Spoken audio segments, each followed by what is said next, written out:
ऐसा झगड़ा नहीं होना चाहिए। आप वहां से मोदी मोदी करेंगे, हम नेहरू नेहरू करेंगे। प्रधानमंत्री की अपनी अपनी सोच होती है, कोई विज्ञानवादी होता है, कोई अंधश्रद्धावादी होता है, कोई अंधभक्त होते हैं, कोई भक्त होते हैं। पंडित नेहरू और पीएम मोदी की तुलना करते हुए संजय राउत ने संसद में बताया कि बड़े नेताओं के विजन और अंधविश्वास फैलाने में क्या अंतर होता है।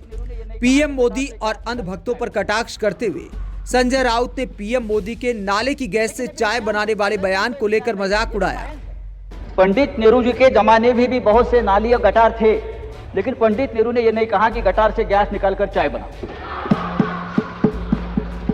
लेकिन ये भी विज्ञान है, मैं नहीं मानता ये विज्ञान नहीं है, ये भी साइंस है। गटार से भी हम गैस निकाल सकते हैं, ये भी साइंस है। लेकिन पंडित नेहरू की सोच ऊपर थी। पंडित नेहरू ने इसरो बनाया, ज्ञान विज्ञान और तंत्रज्ञान की नींव रखी, और आज हम 70 साल में यहां तक पहुंच गए। मिशन चंद्रयान 3 की कामयाबी अद्भुत है सर। संजय राउत ने कहा कि एक तरफ तो पीएम मोदी विज्ञान की बात करते हैं, दूसरी तरफ ताली और थाली बजवाकर अंधविश्वास फैलाने का काम किया, और बीजेपी सरकार के मंत्री भाभी जी पापड़ से कोरोना भगा रहे थे।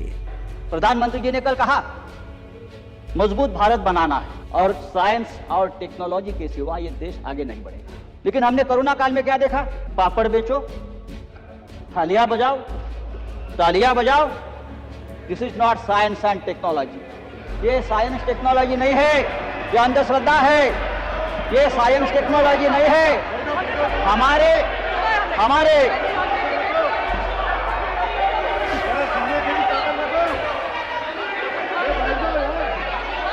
इस देश संजय राउत जी प्लीज कंक्लूड।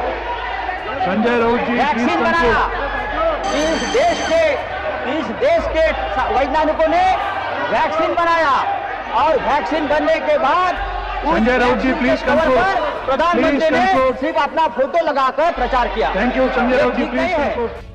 संजय राउत के इस बयान पर बीजेपी सांसद हंगामा करने लगे, लेकिन संजय राउत पीएम मोदी और जवाहरलाल नेहरू के बीच विजन का अंतर समझाते रहे, और कहा कि देश की विज्ञान की यात्रा में पंडित नेहरू से लेकर मोदी सबका योगदान है, लेकिन बीजेपी वाले पंडित नेहरू को टारगेट करते रहते हैं। पंडित नेहरू जो पहले प्रधानमंत्री थे, उस वक्त इस देश में एक सुई तक नहीं बनती थी, कुछ नहीं बनता था, और आज हम हमारा चंद्रयान ऊपर भेज रहे हैं। सर, आर्यभट्ट भारत का पहला उपग्रह था, जिसे 19 अप्रैल 1975 को कॉस्मोस 3M लॉन्च व्हीकल से लॉन्च किया गया था। सर, मैंने कहा कि यह गौरवशाली यात्रा है। आज इसरो भारत का गौरव है, और इसकी स्थापना 1962 में हुई थी। विक्रम साराभाई जी के बारे में जयराम रमेश जी ने कहा, पूरी कहानी सुनाई। विक्रम साराभाई इसरो के उस वक्त टीम लीडर थे, और उनकी टीम भी बहुत छोटी थी। बहुत गिने चुने वैज्ञानिक उनके पास थे, पैसों की तंगी थी।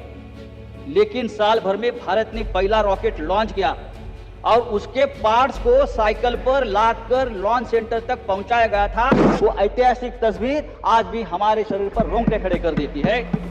और आज 6 दशक के बाद हम चांद पर, मंगल पर और गगनयान, ये सब जो देन है सर, ये हमारी देश के 60-70 साल में हमारे पंडित नेहरू से लेकर आज तक के प्रधानमंत्री मोदी जी।